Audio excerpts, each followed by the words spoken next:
Chris, what is our first main topic today? This is from Alex Hampton. Hey, John. With the recent news that Jeffrey Wright is cast as Commissioner Gordon, what happens to J.K. Simmons? I mean, I know they're rebooting the DCEU, but I thought J.K. Simmons still had a couple of films left on his contract. Thanks for taking my question. So what does happen to JK? Yeah, that's one of the big questions a lot of people have been asking ever since they released the marvelous news that Jeffrey Wright was going to be playing Commissioner Gordon. Now, don't get me wrong. I would have been completely all for J.K. Simmons continuing to play Commissioner Gordon. But, that launched into the question, well, does that now automatically mean that the new Batman is outside of the DCEU and all that kind of stuff? We had those discussions. But it has brought up the question with some people like, wait a minute, time out. We know, because when they signed JK, they talked about it. He signed a multi-film deal. He signed a deal to play Commissioner Gordon in multiple films. How then, at this point, can they go out and get somebody else? Does that then automatically mean that we're still going to get more of this Batman, like the Ben Affleck Batman, just not being played by Ben Affleck, in the DCU with J.K. Simmons? Okay, so this comes up every once in a while. And here's the basic underlying principle of it. When a movie studio and an actor sign a deal for an actor to be in a movie or series of movies, it is a little bit one-sided in this. If Marvel were to come to me and say, John, we need you to be the new Iron Man.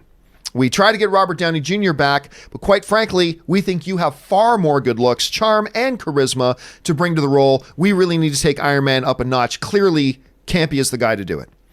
This is clearly based in a real life situation. So they come to me and say, we'd like to sign you to a deal.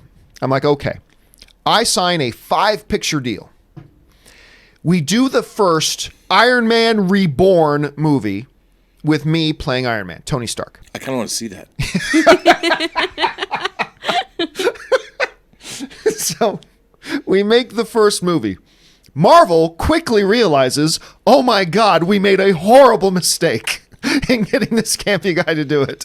A horrible mistake. Are they obligated to me?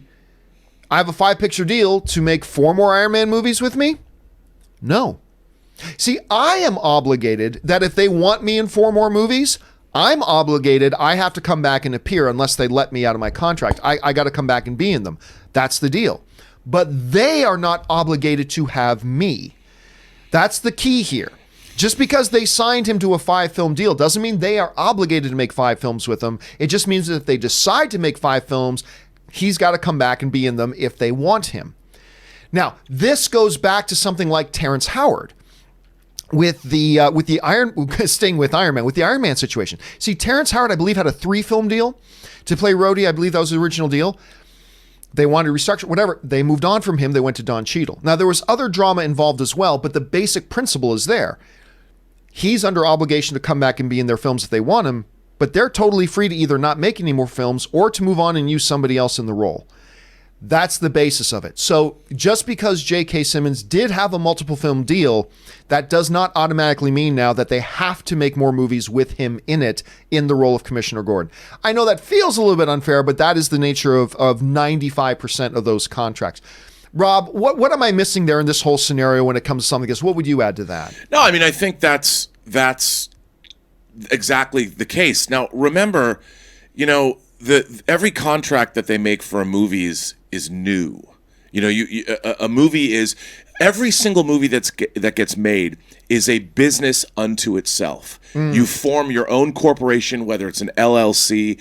Every movie is like a brand new business starting from scratch. So they, just like you said, they can basically do anything that they want. They're not under any obligation. The new company that is formed basically has to have contracts with everyone else. Now, if you have signed a contract to be in the studio's movie, you've signed a contract with the studio to appear in whatever movies they're making. But each film is a new entity unto itself, really. And, I think that the John Campea Iron Man movie cannot come soon enough. The more I think about it, but no. In all seriousness, I mean, first of all, J.K. Simmons has clearly moved back to New York. He took his old job as head of the Daily Bugle. Or maybe he's an online blogger now. Who knows? But the Batman movie that they're making, this, by the way, doesn't mean that they can't make another Justice League movie that's in a Justice League movie continuity. That J.K. Simmons could be Commissioner Gordon in if they had a new Batman. Who knows?